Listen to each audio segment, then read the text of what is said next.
Hi everybody, I just want to let you know that I'll be posting 3 videos on this coming Saturday.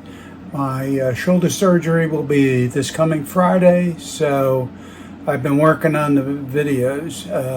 The first one will be on the Main Street Bridge, and then the second one will be on the Broadway Bridge, and then the third one will be on the Milk Dock and the retaining walls.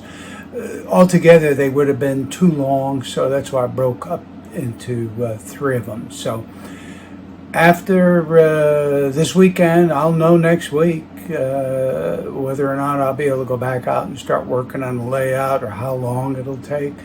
So, because I'll have to have my arm in a tighter sling, I guess, for a couple of weeks, and then they said I'd go into physical therapy on the left arm. So, but anyway, just want to let you know that there'll be 3 separate videos posted this coming Saturday, which is the 15th, I think.